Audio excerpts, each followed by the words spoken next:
और तब दी मैंने। कल यूपी दिवस था।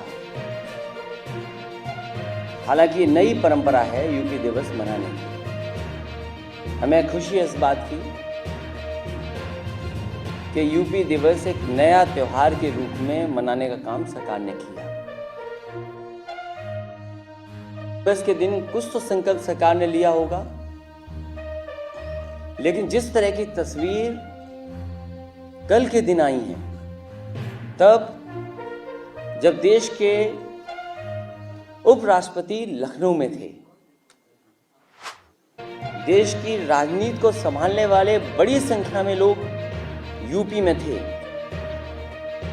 और सरकार जो दावा कर रही पहले दिन से कि उत्तर प्रदेश के कानून व्यवस्था को ठीक कर देंगे।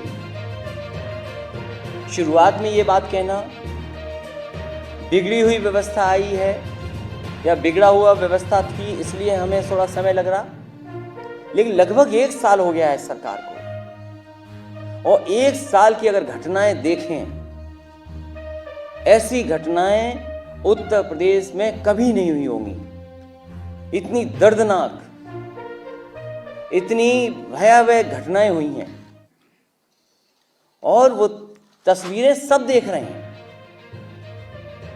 ये सीसीटीवी पे कैद होना पहली घटना नहीं है। मथुरा की घटना हमें आपको सब याद है कि किस तरीके से सीसीटीवी में वो बातें सब रिकॉर्डेड हैं कि किस तरीके से अपराधी आए, सराफा व्यापारी के लूट की, हत्या कर करके चले गए। कार्रवाई क्या हुई? आसपास के लोगों किसको गिरफ्तार कर दिया? परिवार संतुष्ट है कि नहीं है संतुष्ट? वो सब सीसीटीवी पे कैद थी वो घटना। सीतापुर में इसी तरह घटना हुई। सीसीटीवी पे कैद था, पिता, उसको गोली लगी, बेटे को गोली लगी, मां को गोली लगी। मैं खुद गया था उस परिवार से मिलने। उस परिवार की दोनों बेटियां, एक डॉक्टरेट कर रही हैं, वो सैफई मेडिकल कॉलेज में, दूसरी इंजीनियरिंग कर रही हैं। आज भी संतुष्ट नहीं है कि जिस तरीके से पुलिस ने खुलासा किया या पुलिस का जो तर्क है, वो परिवार संतुष्ट नहीं है। हाल ही में जो घटना हुई है मेरठ की, सीसीटीवी पे पूरा कैद है, और एक गोली नहीं, 2 नहीं, गिनती देखिए कितनी गोली अपराधी ने मारी है। 9 गोली अपराधी ने मार दी। और किस लिए? क्योंकि गवाह वो महिला थी, अपने पति के हत्या में वो गवाह थी, उस गवाह को खत्म कर दिया। एक तरफ तो सरकार ये कहती है कि अपराधी उत्तर प्रदेश छोड़ के चले जाएं। ये कहीं संदेश इस बात का तो नहीं दे रही सरकार कि उत्तर प्रदेश मत छोड़ो, तुम यहीं उत्तर प्रदेश में आ जाओ। क्योंकि जो कहते हैं वो करते नहीं, जो दिखाते हैं वो है नहीं सच्चाई। बीजेपी और बीजेपी के लोग वो याद करें चुनाव के समय पर जो भाषण दिए गए थे कि थानों में समाजवादी लोग हैं, थाना वो चला रहे हैं। हम उनसे जानना चाहते हैं कि आखिरकार आज थाना कौन चला रहा है। मुझे याद है औरैया के घटना को मैंने कितनी बार आपसे कहा, आपके माध्यम से सरकार तक पहुंचाने का काम किया। गवर्नर साहब से मैंने कहा, पुलिस कप्तान अगर भारतीय जनता पार्टी का कार्यकर्ता बन जाएगा तो कौन उम्मीद करेगा। अभी धान की फसल का मामला आया था, वहां के जो आड़तियां हैं उनसे पैसा वसूल लिया किसी ने, कई करोड़ पैसा वसूल लिया आड़तियों से, और आड़तियां धरने पे बैठ गए। उन्होंने आवाज उठाई, प्रेस की। बाद में एक बार उन्हें उप मुख्यमंत्री मिल गए, उनके सामने गाड़ी पे लेट गए। कम से कम उप मुख्यमंत्री ने यह काम किया, निर्देश दिए। उन आड़तियों का पूरा पैसा नहीं मिला, आधा पैसा मिल गया बीजेपी के नेता से और उस जिले के अधिकारियों से आधा पैसा मिलकर के उनको मिल गया।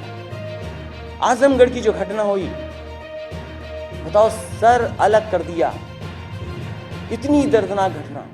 क्या कार्रवाई की, क्या कार्रवाई हुई उसमें, और कौन लोग शामिल थे, अगर किस पार्टी के लोग शामिल थे, कम से कम वो बात तो बाहर निकल करके आए कि वो कौन लोग थे जिन्होंने आजमगढ़ में एक समाजवादी पार्टी के कार्यकर्ता का सर अलग कर दिया, कौन है जिम्मेदार उसके लिए, और क्या कार्रवाई की है पुलिस ने। अभी काकोरी हम लोग गए थे, हमने आदरणीय अहमद हसन साहब को भेजा, हमारे प्रदेश अध्यक्ष नरेश उत्तम जी गए और आर.के. चौधरी जी गए, उस गांव में मिलकर के आए प्रधान से, परिवार से, उनकी और भी घरों में मिले जाकर के। जो लूट हुई है आप और हम कल्पना नहीं कर सकते। भय पैदा किया उन लुटेरों ने, डकैतों ने, और ऐसा वहां नंगा नाच गांव में किया कि कल्पना नहीं कर सकता कोई। गांव वाले सो नहीं पा रहे हैं, और जब वो डकैती कर रहे थे गांव वालों से कह के जा रहे थे कि अगर कहीं पुलिस ने कहा तो हम दोबारा लौट करके आ रहे हैं। एक नौजवान 19 साल का सामने आया, सामने जब रोकने लगा तो सीधी की सीधी उसके सीने पे गोली मार दी। कई लोग जख्मी हुए, जान चली गई, और बगल में ही पड़ोस में फिर एक डकैती हो गई, वहां भी जान चली गई।